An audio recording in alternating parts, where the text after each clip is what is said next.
My friends, we meet together for one purpose only, to come into the recognition of the presence that has always been with us, not to gain something new, not to add anything to our spiritual stature, but simply to awaken to what has been true from the beginning. The great error of the human experience is the belief that we are separated from God and therefore must search, must strive, must seek in order to find Him. For thousands of years, men and women have wandered from teacher to teacher, from religion to religion, from book to book, all with a sincere hope that somewhere, somehow, God will be discovered. And yet, all the while, the very presence they seek has been resting within their own being, quietly, peacefully, patiently, awaiting recognition. You see, the spiritual journey is not a journey toward God. If it were, we would be forever traveling, forever yearning, forever reaching for something always just beyond our grasp. But the truth, which has been proclaimed by the great mystics of every age, is that God is closer than breathing, nearer than hands and feet, and that the search for God ends not in finding Him, but in realizing that we were never separate in the first place. It is this realization that marks the end of spiritual seeking, not because we have gained all wisdom, not because we have reached the end of learning, but because we have discovered the futility of looking outside ourselves for that which can only be known within duity. Now, this recognition does not come through effort. You cannot think your way into the presence of God. You cannot struggle your way into harmony, nor can you petition an external deity to come down and fill your life with grace. God is not out there to be reached. God is the very life, the very being, the very consciousness that is functioning as you. And so the moment we stop seeking, the moment we relinquish this ceaseless turning outward for help, for salvation, for answers, that is the moment a new life begins. It is the moment of awakening. You may ask, if I stop seeking, will I not become passive? Will I not remain in ignorance? No, my friends. True seeking ends only when realization begins. And realization does not come through effort, but through stillness, through the willingness to be silent, to listen, to receive. For too long, we have busied ourselves with spiritual striving, reading, studying, repeating affirmations, pleading for God's intervention. All this activity springs from one root belief that God is absent and must be found. But once you see that God is already the very essence of your being, all this striving loses its meaning, not because it is wrong, but because it is unnecessary. Imagine, for a moment, a man searching desperately for his glasses, turning the house upside down, asking everyone for help. Only after exhausting himself does he discover the glasses have been resting upon his head the entire time. His seeking was sincere, even earnest, but it was founded upon a false assumption. So too with the spiritual search.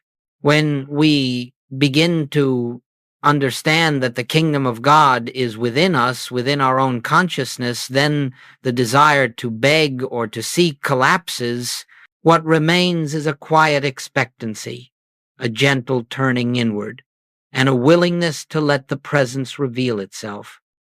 There is a profound peace that comes when we stop searching for God as though He were lost. There is a deep rest that flows into our being when we realize that the entire spiritual journey is not a journey at all, but an unveiling. God is not to be attained, but to be recognized. This is the purpose of our coming together now, not to acquire anything new, not to accumulate spiritual truths as though they were objects, but to enter a state of receptivity in which the truth may reveal itself to us, and so Let us begin by setting aside every desire to get, to achieve, to reach God. Let us, for this hour, rest in the assurance that the presence we seek is already here. The moment we stop seeking, we create the space for awareness. And in awareness, the Christ is revealed. This is the end of seeking, not the end of growth, not the end of unfoldment, but the end of believing that God is somewhere else. We rest, we listen, and gradually we awaken to the truth that we and the Father are one. That is our starting point.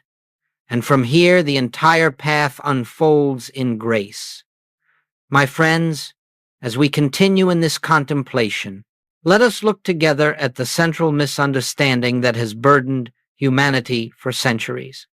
The belief that God exists somewhere outside of ourselves to be approached, petitioned, or persuaded. This misconception forms the very foundation of human suffering.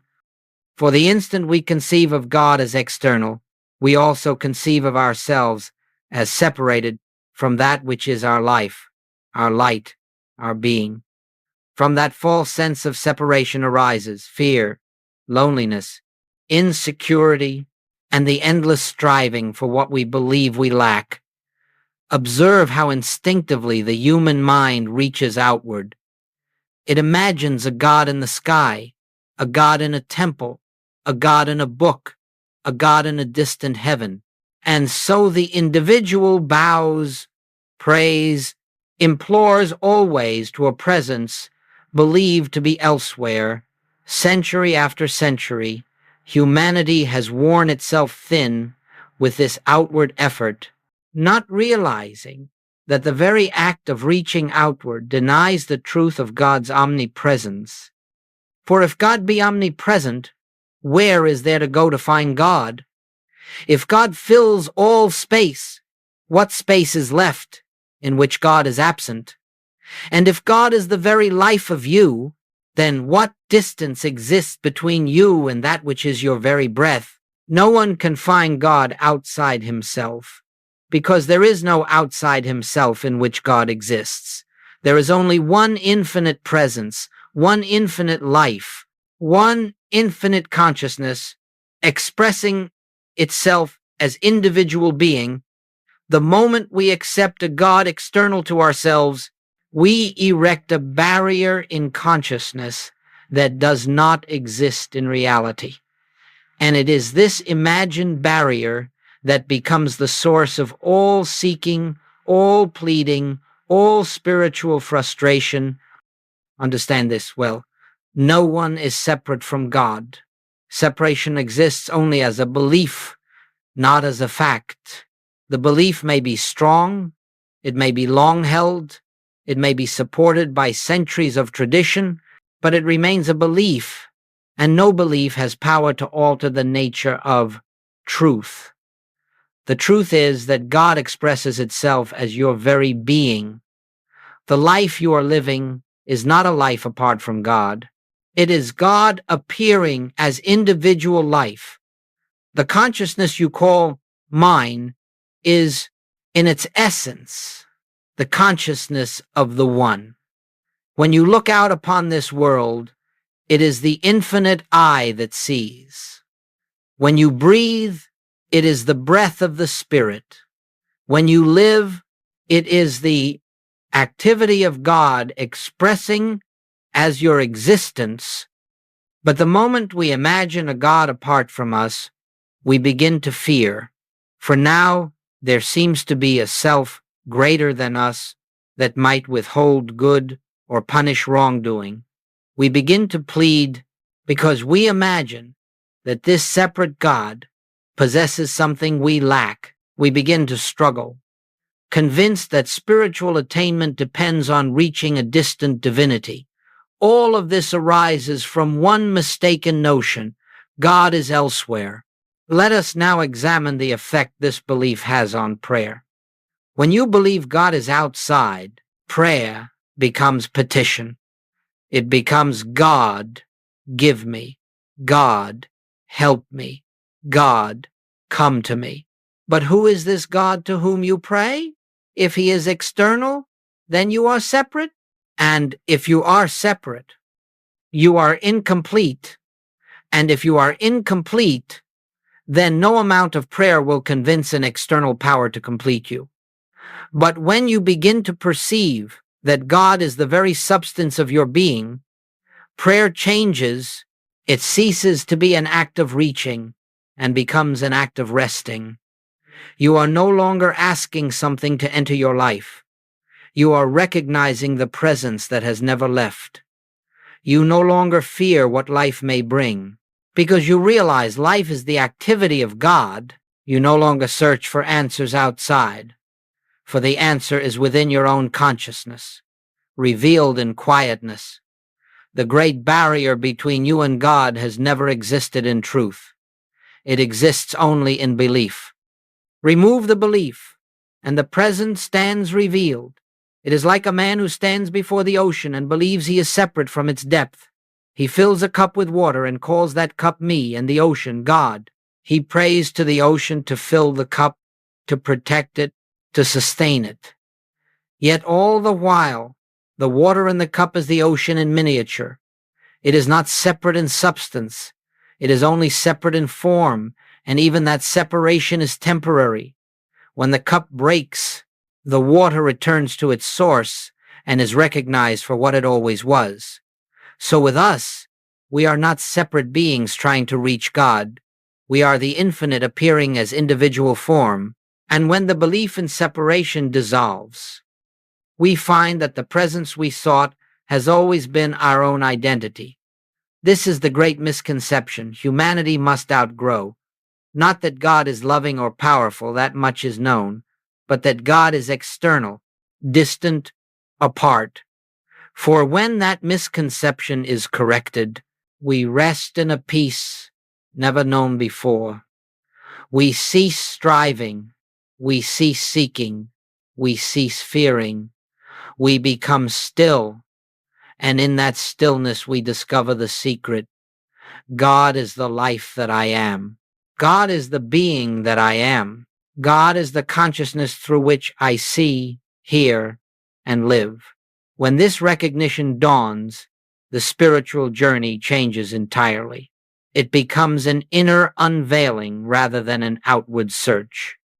It becomes a quiet listening instead of a desperate plea. It becomes a surrender to what already is. And this, my friends, is the first great step toward living as the Christ within. Let us now turn our attention to a subject that lies at the very heart of the spiritual life, the nature of the Christ. Unless we understand this rightly, all further unfoldment becomes clouded because every error in metaphysics, every confusion in our spiritual practice arises from a mistaken concept of the Christ. When we hear the word Christ, the human mind immediately runs to a person, Jesus, and while Jesus embodied the Christ with such purity that he became the living demonstration of it, the Christ itself is not confined to him. The Christ is not a person. The Christ is not a man. The Christ is not an historical figure. The Christ is a spiritual presence, a divine reality, a universal sonship that is the true identity of every individual on earth. Just as sunlight shines through a window without becoming the window, the Christ shines through the individual without becoming confined to that individual form. Jesus realized this perfectly. He lived in such transparency that nothing of the human self obstructed the flow of that divine presence. But the Christ did not begin with him, nor did it end with him. It is the eternal nature of God expressing as individual being. When the Master said, "I can of mine own self do nothing," he was revealing a profound truth. The personal sense of I has no power, no wisdom, no substance. The only power is the divine. Wisdom, the divine life, the divine love, what he called the Father. But then he said, "The Father within me doeth the works," and that indwelling presence, that inner light, that eternal life is the Christ. What then is the Christ within you? It is the true self behind the mask of personality. It is the spiritual identity untouched by time, by age, by circumstance. It is the life that never began and will never end. It is the presence that does not grow, does not diminish, does not move from place to place. The Christ is the fullness of God, expressed as the substance, the activity, and the form of your very being. The human self comes and goes, changes and fluctuates, fears and desires. But the Christ is constant, harmonious, complete. It does not look to the world for supply, because it is itself the expression of infinite supply. It does not look to the world for love, because it is the very nature of love. It does not look to the world for safety, because it is one with the only power that exists. The Christ is not something you will become. It is something you already are. The spiritual journey is not a process of attaining Christhood. It is a process of uncovering it. Imagine a seed placed in the darkness of the soil. Within that seed is the full pattern of the tree, the fruit, the leaves, the flowers. The tree does not have to be added to it. It must only unfold from within. So it is with you. The fullness of your spiritual identity is held within the depths of your own being, awaiting nothing but recognition. You cannot make yourself the Christ. You cannot develop the Christ. You cannot meditate your way into becoming what you already are. The more you try to become, the more you affirm that you are not. And so the path of the mystic is not to strive for enlightenment, but to rest in the awareness that the Christ, the very presence of God, constitutes your identity. Now, when you begin to perceive this, even faintly, something extraordinary happens. You no longer live as a separate I, depending on your personal strength, your personal wisdom, your personal ability. You begin to sense another presence within a presence that is gentle yet powerful, silent yet luminous, still yet infinitely alive. This presence does not shout, it does not compel, it does not force itself upon you. It reveals itself in the quiet moments when you release the belief in a personal self and become aware of the living spirit that animates your being. The Christ is the individualized expression of the infinite. It is God as you, not the human you, not the physical you, not the psychological you, but the spiritual essence that is your true selfhood. And this realization marks a turning point. For once you sense this inner presence, you will never again think of God as external. You will never again imagine that the divine is something to be achieved or attained. You will know, in some measure, that the very life you feel beating in your chest is the life of God. This is why the end of seeking is the beginning of realization. For as long as we seek outwardly, we overlook the treasure within. But the moment we turn inward, the veil begins to lift, and the Christ, the living presence, makes itself known. This Christ within you is the healer, the guide, the supply, the peace, not because it gives you these things, but because it is these things. You cannot receive peace from the Christ. You can only recognize that peace is your nature. You cannot receive guidance from the Christ. You can only awaken to the fact that infinite intelligence is the mind through which you function. This is the revelation that transforms the entire spiritual path. Not a new belief, not a new practice, not a new philosophy, but the recognition that the life you have called me is and always has been the life of God expressing itself as individual being. And so, as we move forward, remember, we are not here to become spiritual beings. We are here to recognize that we already are. We are not here to rise to Christ consciousness. We are here to realize that the Christ is the very fabric of our consciousness now. Thus begins the inner unfolding. Now that we have touched the nature of the Christ within, it becomes necessary to understand why so much of the world's spiritual effort bears so little fruit. For though humanity is sincere in its longing for God, the approach taken is often contrary to the very nature of spiritual awakening. Seeking fails, my friends, because seeking is based upon the assumption of lack. And consciousness, the creative medium through which all experience unfolds, can only reveal what is entertained within it. If you seek God as though God were absent, the very act of seeking is a declaration of separation, and what you accept as true in your consciousness becomes the law unto your experience.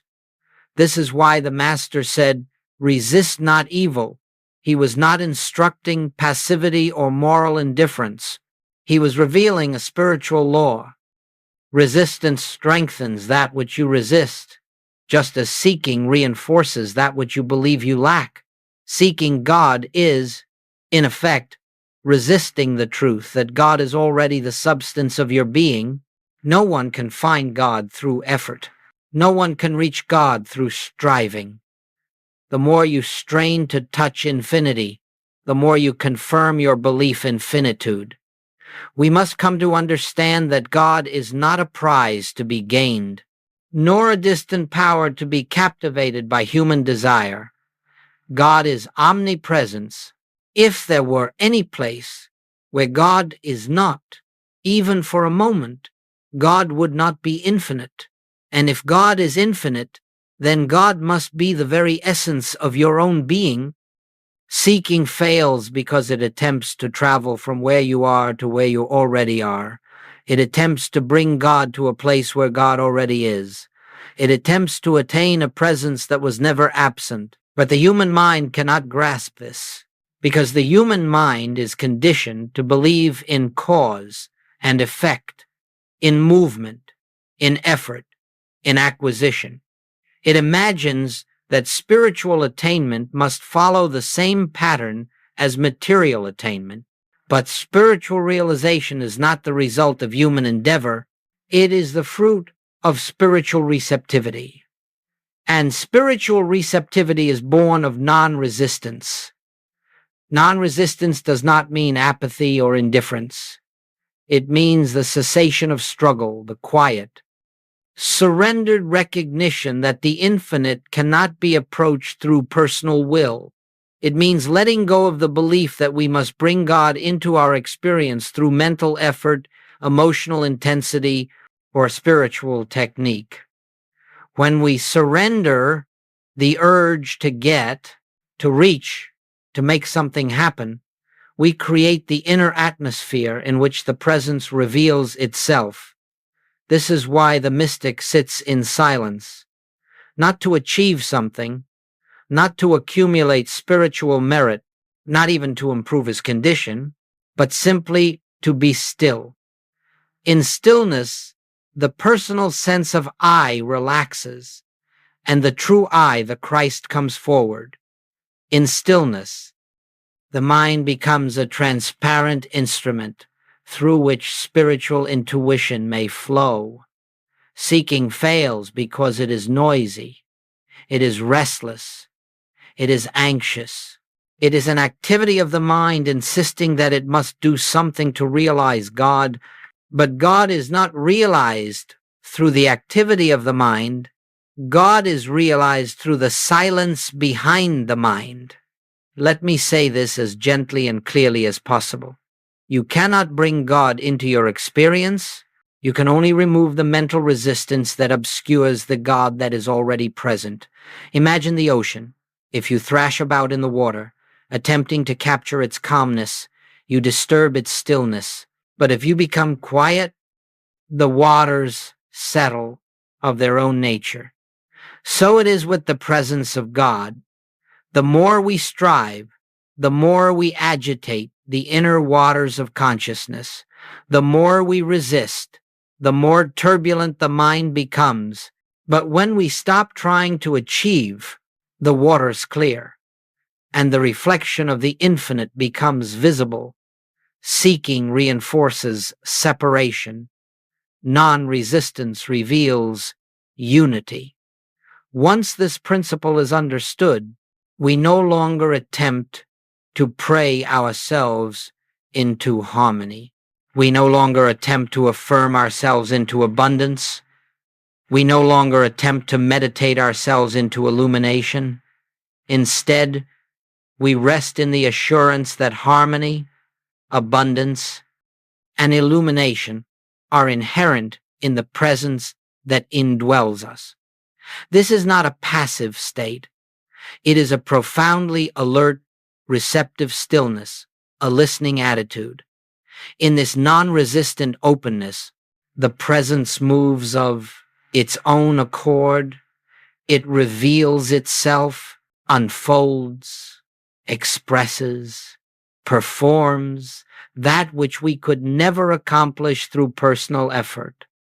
This is why spiritual realization often dawns not in moments of intense effort, but in moments of surrender, not in striving, but in yielding, not in seeking, but in resting.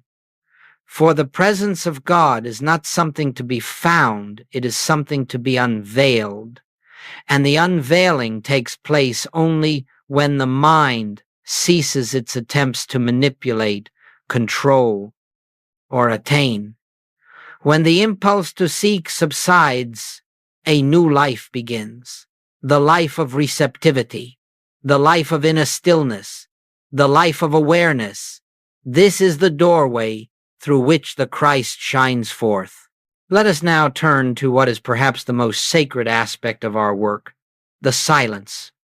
For in the silence, God is known, not as a concept, not as a belief, not as a hope or an idea, but as the living presence, the very life that animates our being. Throughout the ages, seekers have filled their lives with prayer, with ritual, with study, with affirmation, believing that these activities would bring them closer to God, but only a few discovered that God is not found in words, nor in the repetition of phrases, nor in the accumulation of spiritual knowledge. God is found in the stillness behind all of these. The silence is not the absence of sound. It is the absence of mental noise, the quieting of the personal self with all its desires, fears, and efforts to control life. It is the stilling of that inner restlessness that insists it must find God, reach God, or convince God to act. In the silence, we discover something astonishing. God is not waiting to be found. God is waiting to be acknowledged. There is nothing for us to do but to be still, to let the personal mind loosen its grasp, to rest from the ceaseless activity of thinking, desiring, striving, to release the belief that the mind must achieve something. In the silence, we come face to face with the realization that God has always been present, but our attention has been too occupied with the world, with thought, with personal concerns to perceive it. The silence is the inner sanctuary, the holy of holies, where the human ceases and the divine begins to reveal itself. You may wonder, what am I to do in this silence? And I must answer, nothing. There is nothing to do, nothing to think, nothing to repeat. If there is any movement, let it be inward, downward, into quietness. If there is any activity, let it be receptivity, an open, listening attitude.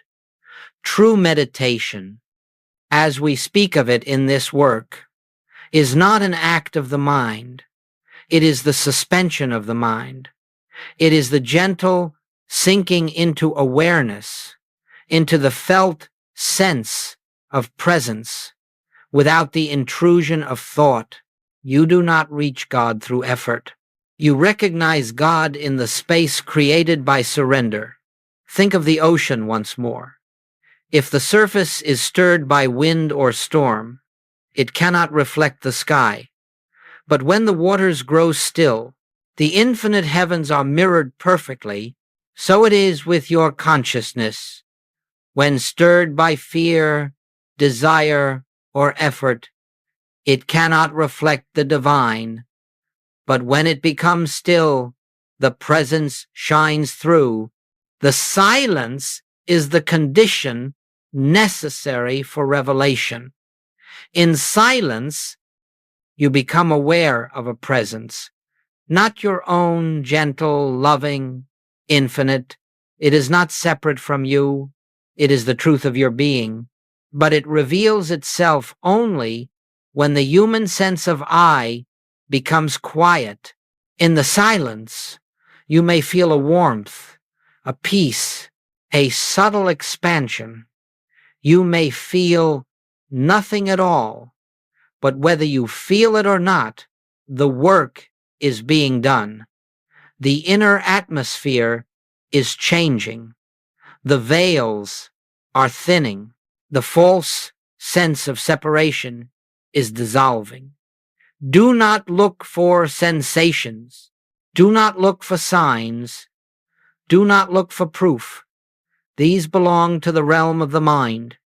In the silence, God reveals himself without words, without form, without symbol. God reveals himself as presence, as isness, as the subtle but unmistakable awareness that you are not alone, have never been alone, and could never be alone. The silence is not passive. It is the womb of spiritual birth.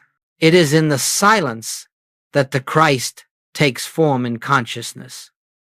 You may sit quietly for 5 minutes or for an hour. There is no rule. There is no technique. There is only the willingness to be still and to let God be God. As the silence deepens over weeks and months, you will discover that the presence begins to move through you, guiding, loving, expressing, healing, without your personal will being involved. This is the activity of the Christ. This is the fruit of non-resistance. In this silence, fear dissolves, because there is no personal self to fear. In this silence, loneliness vanishes, because it is impossible to feel alone when you sit in the awareness of infinite presence. In this silence, the burdens you have carried begin to fall away, because the Christ reveals that nothing real can ever be threatened. The silence is the answer to every question, the solution to every problem, the fulfillment of every longing, not because the silence fixes the outer world, but because the silence reveals that the outer world cannot add to or subtract from the fullness of your being. This is the sacred ground on which the mystic stands. This is where God is known, not in words, not in thoughts, not in doctrines, but in the quiet where we and the Father are one. As we come into a deeper realization of the silence, a new question naturally arises. If we are no longer to seek God outside ourselves, if we are no longer to pray for God to come to us, then how are we to live? How are we to meet the needs of daily life? How are we to find supply, guidance, direction, harmony? This question reveals one of the most liberating aspects of the spiritual life, for in truth we live not by asking but by recognizing. The human mind believes it must ask for everything it receives, ask for health, ask for employment, ask for protection, Ask for abundance. Ask for harmony. But that belief is founded upon a false premise, the premise that God is separate from the life we are living. Let us be very clear. You do not receive supply from God. You do not receive protection from God. You do not receive health from God. These are not things given to you. They are the nature of the presence that is your very being. The Christ within you does not give you supply. It is supply. It does not give you life. It is life. It does not give you love. It is love. Everything that God is, the Christ is. And everything the Christ is, you are in your true identity. When the Master said, "It is your Father's good pleasure to give you the kingdom," he was not speaking of an external giving. He was describing the nature of God as the fullness of all good and the nature of you as the transparency through which that fullness expresses. This means that supply is never something you must seek. Supply is something you must permit through recognition. You see, when you ask God for supply, you are declaring that supply is absent. You are identifying yourself with lack and then turning to a power outside yourself to remove the lack. In that very moment, you deny the omnipresence of God. But when you understand that supply is the activity of God expressing itself as your life, you cease asking, you cease pleading, you cease hoping for God to intervene.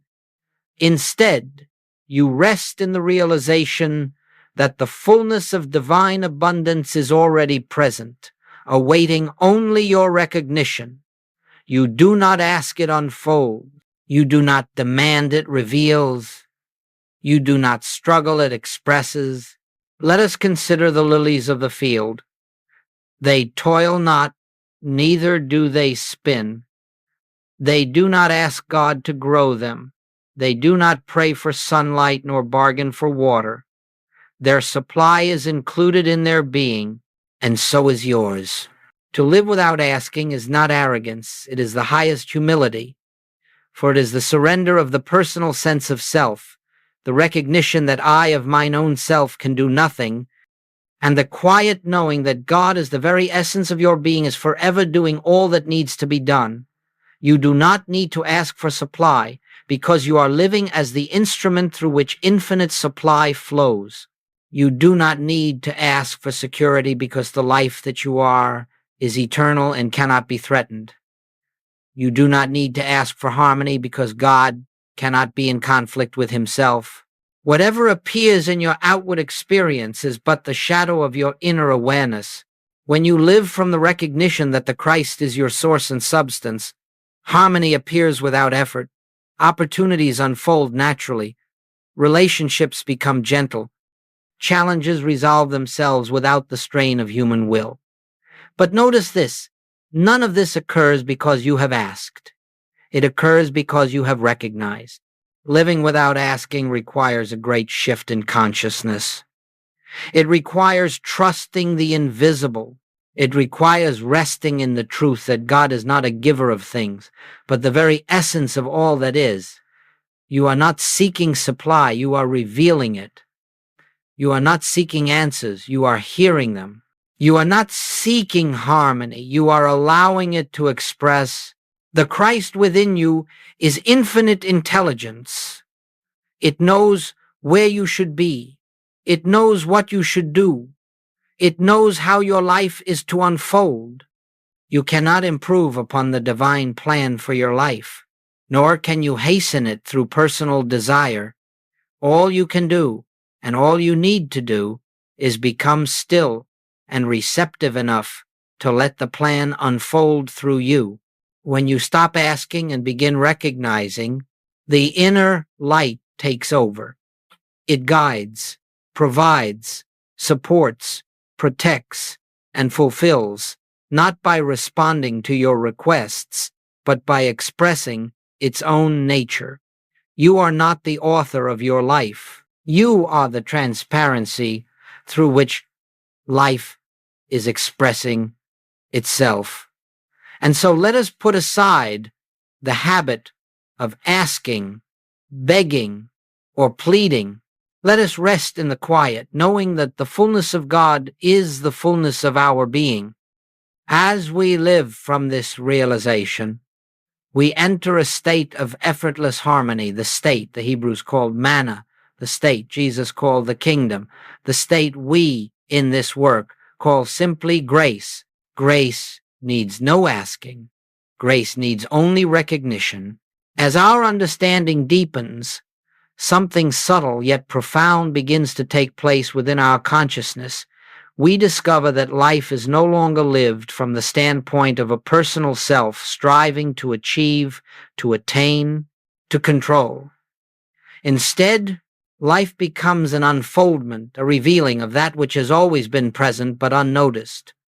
This shift marks the beginning of impersonal living. Now, do not misunderstand that word impersonal. It does not mean coldness. It does not mean disinterest or detachment from human affection. In fact, impersonal living is the only way to experience genuine love, genuine compassion, genuine unity. For as long as we live from the personal sense of I, our relationships, our decisions, our reactions are all governed by fear, by desire, by self-preservation. But when the personal sense begins to dissolve and we recognize that the Christ is our identity, we find qualities expressing through us that are not of our own making: patience, gentleness, harmony, wisdom. We find that we respond to life in ways we could never have planned, never have rehearsed, never have forced into being. The personal self is always concerned with its own advancement, its own comfort, its own safety, its own importance. It seeks praise, fears criticism, desires recognition. It worries about tomorrow and regrets yesterday. It looks out upon the world and sees others, people to fear, people to please, people to resist, people to conquer, people to gain advantage over. But the Christ knows nothing of this. When you begin to live as the Christ, you see no other. You see only the one appearing in infinite form. And in that recognition, fear dies, condemnation dies, competition dies. The whole burden of maintaining a personal self falls away. This is the beginning of freedom. The shift into impersonal living occurs quietly. It rarely comes as a sudden leap. It unfolds gradually, like dawn breaking over the horizon. You begin to notice that situations which once disturbed you no longer have the same power. Words that once injured now pass through you like wind through an open window.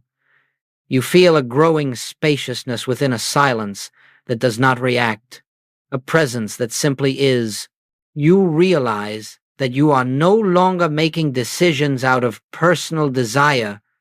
Instead, you find decisions forming themselves within you effortlessly, gently, with a wisdom that is not your own. You no longer push life, you allow it. And this allowing is not passivity.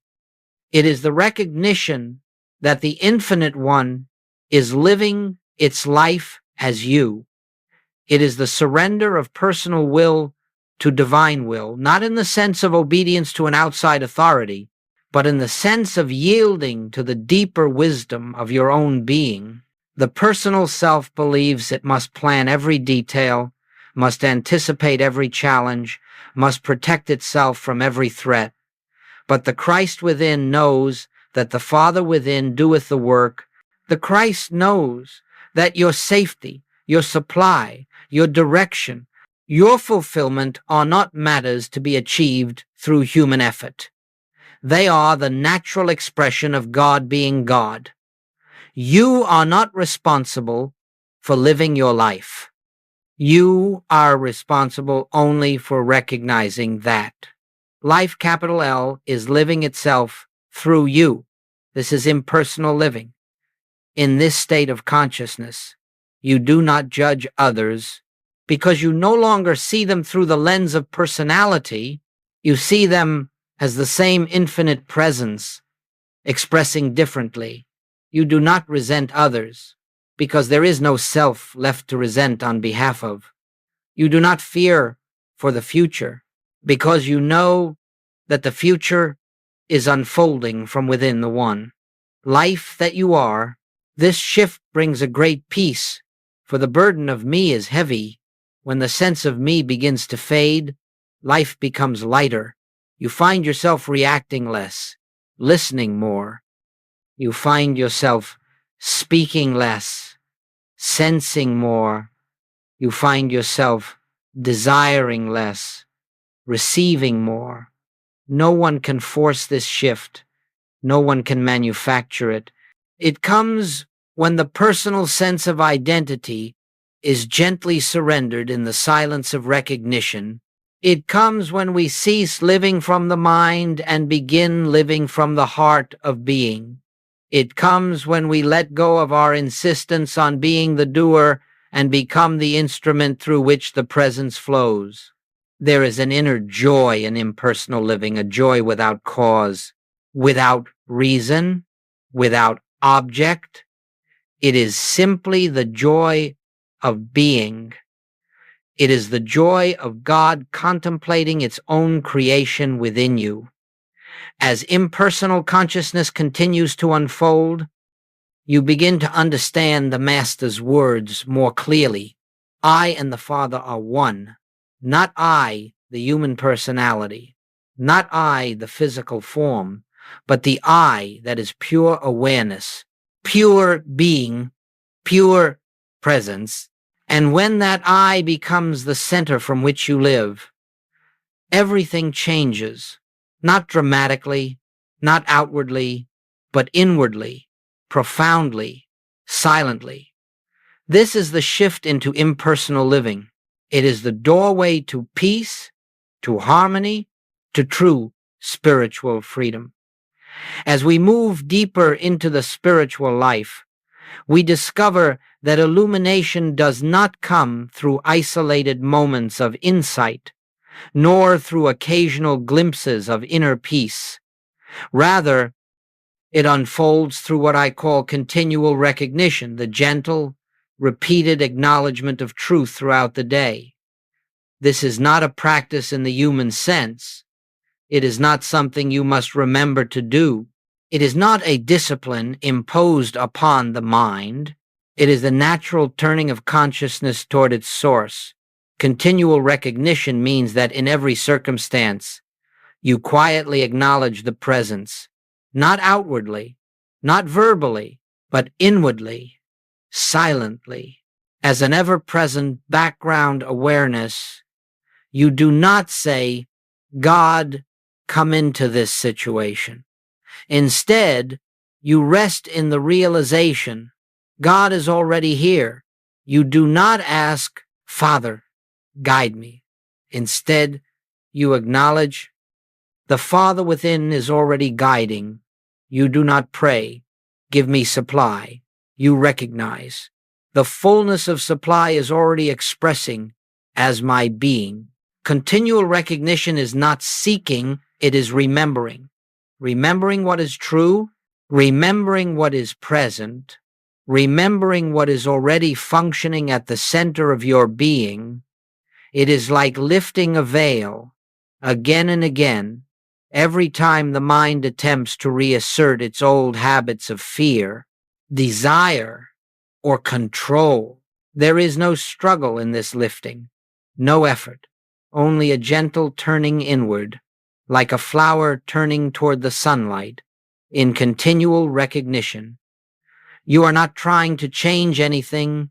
You are not trying to improve yourself. You are not trying to bring more of God into your experience.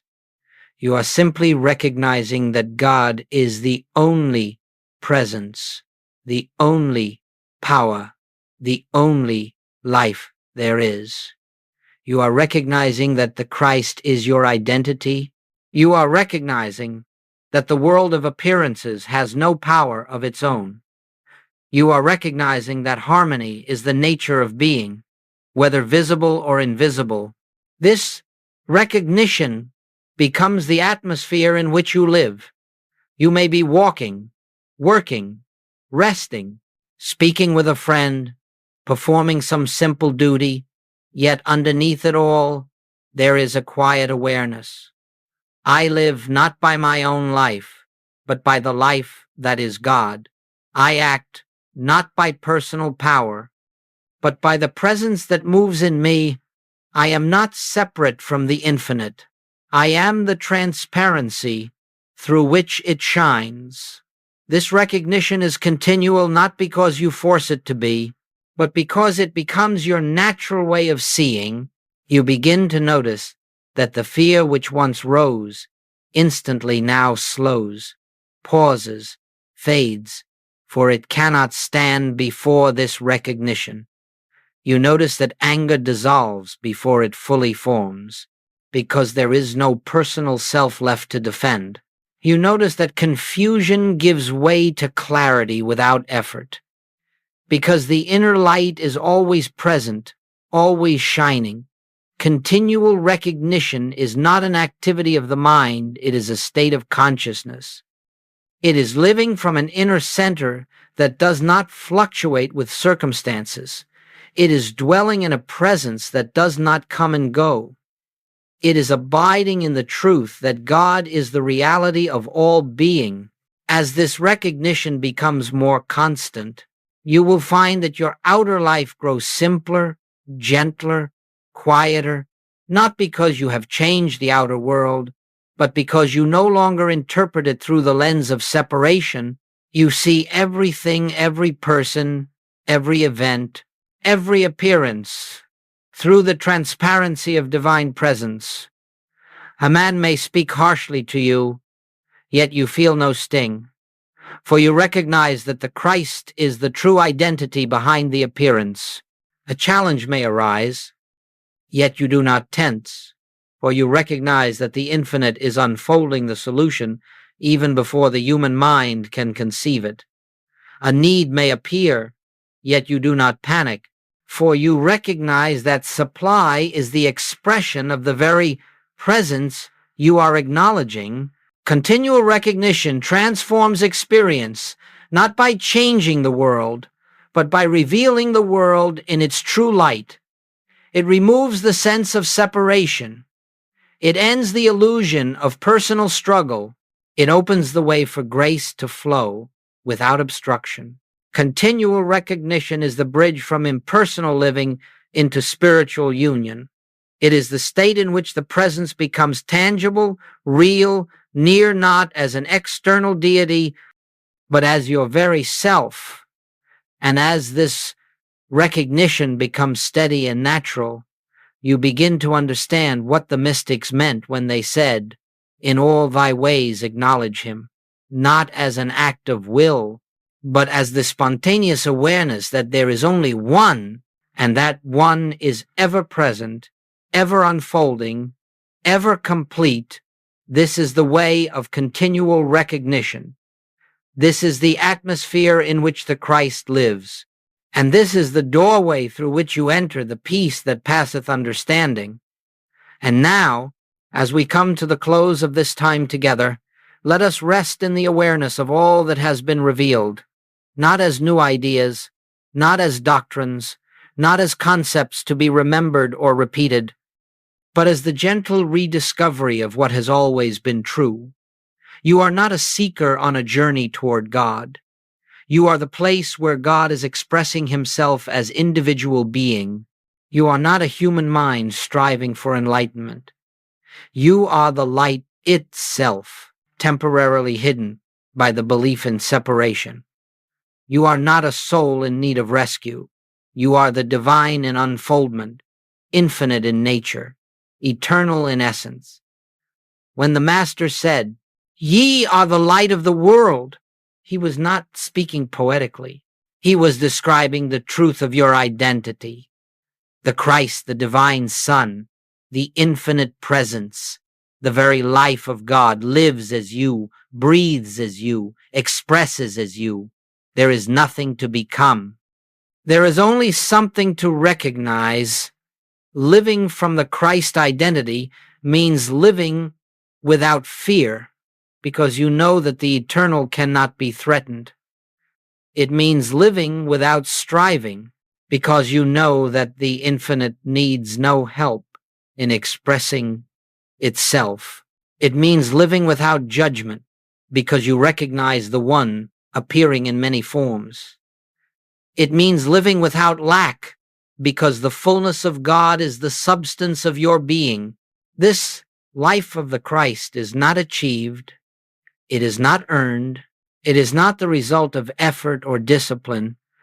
It is revealed as the personal sense fades, as the mind grows quiet, as the heart becomes receptive. You do not live the Christ life by trying to be spiritual. You live it by yielding to the presence that is already within you. You live it by remembering that God is the only life there is. You live it by resting in the silence where the Father and the Son are one. In this awareness, prayer becomes communion. Meditation becomes listening. Life becomes unfolding. And every moment becomes an opportunity to witness the infinite expressing itself in and as you. As you go forth from this moment, you do not carry a teaching with you. You carry an awareness. You carry the quiet certainty that you are never alone, never separate, never outside the embrace of the infinite. You carry the recognition that the presence within you is the same presence that sustained the saints, the mystics, the prophets, the same presence that animated Jesus, the same presence that breathes the universe into being. And so, let us rest now, not in thought, not in effort, but in the simple, sacred knowing, I and the Father are one. The Christ is my true identity. God is living its life as me. This is the end of seeking. This is the beginning of being. This is the silence in which all things are fulfilled. And in that silence, we meet not as separate beings, but as the one life recognizing itself.